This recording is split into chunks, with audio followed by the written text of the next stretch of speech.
Oh. So the whole element of being on Survivor and not having good eyesight, is that like tickling? Okay. When you're on Survivor and you're in the middle of the tropics and you have to deal with glasses and you have to deal with contacts, it's a disaster. And in fact, the first 3 days, it was an issue. I had grime on my fingers. I couldn't get my contacts in. And then you approach a challenge and you're not quite sure, do I need my glasses? Do I not need my glasses? You read tree mail, you're not quite sure. You ask the producers, they aren't going to tell you. So the bottom line is you have to figure it out when you hit the challenge if you're going to just throw your glasses off into the sand or you're going to put them on. And I needed them for balance. I didn't think I would because I was existing with somewhat of a blur. But in the end, I needed my glasses to do any kind of balance work. And then in the ocean, when we had to dive down 10, 15 feet and unclip a carabiner, and it was fuzz. So I would just have to scope my hand down the line, feel the carabiner, see it in a blur, unhook it, and then keep going. So I needed to have LASIK surgery before I was on Survivor. It would have helped immensely. What do you think the biggest handicap of just day-to-day life is when you can't see? Yeah, you know, the basic handicap when you get up in the morning and you have to deal with contacts and glasses is, first of all, just stumbling and finding them, and then getting the time allotment and putting your contacts in, deciding whether your eyes are too tired for contacts. So then you have to get to your glasses and wear glasses for the day, and you know, are you going to look good in your glasses, or you're not going to look good. So it's a routine that you have to put into your daily life, and it's not just in the morning, it's throughout the whole day. Your contacts get dry, your eyes hurt, and you're not looking too good, but you have to wear your glasses. So it's uncomfortable. I can't stand it. I'm so happy that I don't have to deal with them anymore.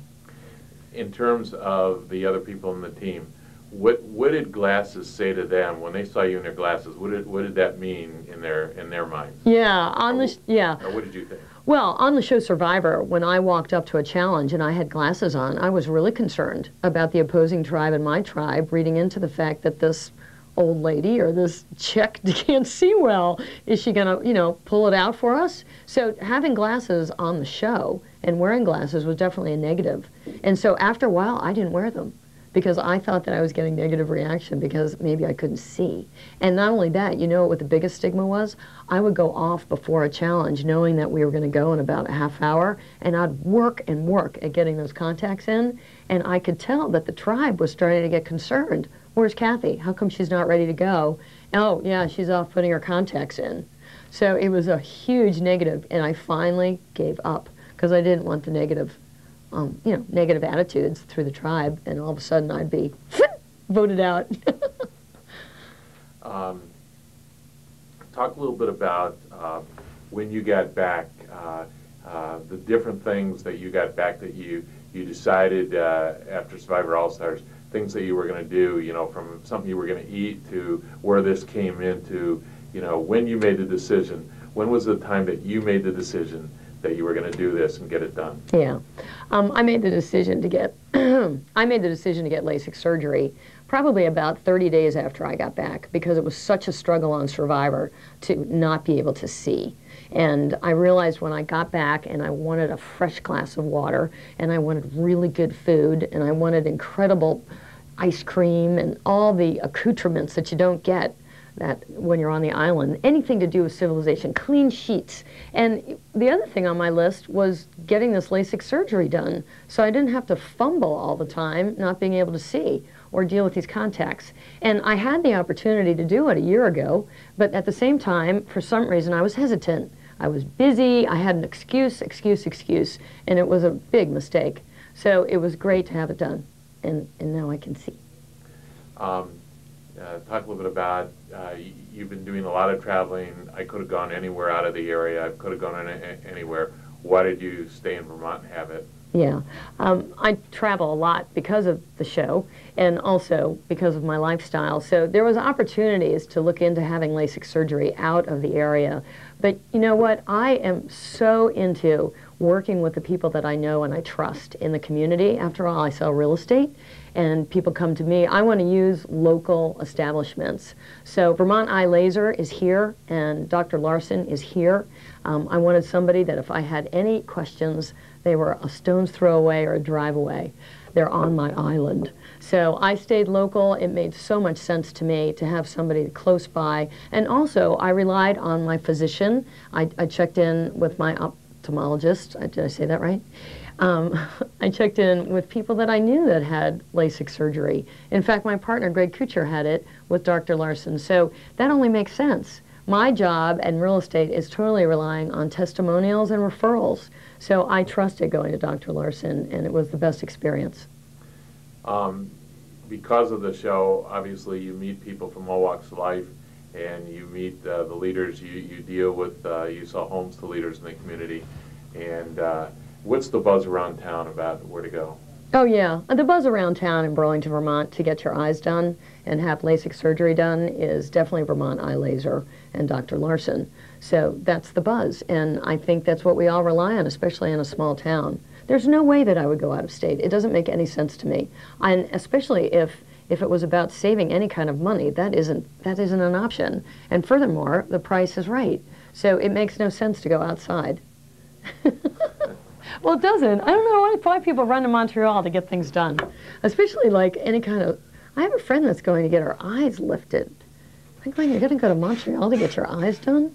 Yeah, it would. Yeah, that would make me nervous. Well, she has no recourse, and the insurance will bail on her. Talk a little bit about what's the experience like. What are the people like at Vermont Eye Laser? How careful are they? What kind of a sense do you get? The sense they just want to run through? Rolling. Talk a little bit about that you have insight into people's motivations, and that people, really aren't sincere. You know about sincerity and not sincerity. When you go for your eyes, you want somebody who's sincere. Talk about sincerity in Vermont Eye Laser. Yeah. It's been interesting after doing Survivor, what you learn about reading people, especially when you're going after $1 million.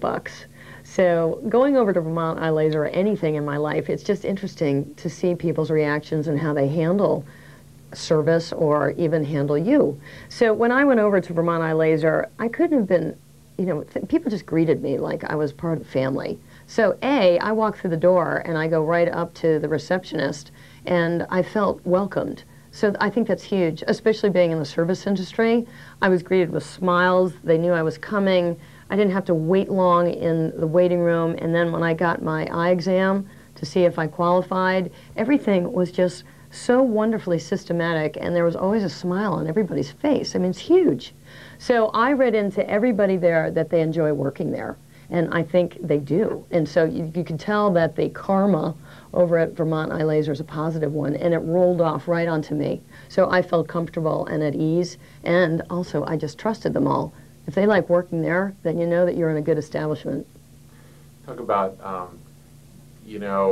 after the show, or says something to the effect that, obviously people tend to treat you different, but at Vermont Eye Laser, they treat me like everybody else. Everybody gets treated this way. You can bring Greg in. Yeah. Hang on.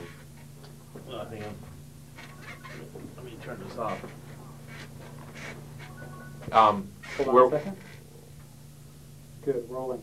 Where were we? We were talking about they treated Greg, yeah. Yeah, people are going to assume that I'm getting treated like royalty. And so, the funny thing, I get treated like everybody else when I talk to people. Okay, go into that. Yeah, and the funny thing is I get treated like everybody else. My partner, Greg Kuchar, had gone to Vermont Eye Laser, and he felt the same way. He felt like he was welcomed into a family, which helped with the whole trust issue, so he felt totally comfortable. So they treat me like they treat everybody else, and I saw that too. I don't want to get any kind of royalty treatment just because I was on a reality TV show. So they were super, great people. The day of surgery, tell me about the day of surgery. Yeah, the day of surgery, of course I'm nervous. Who wouldn't be?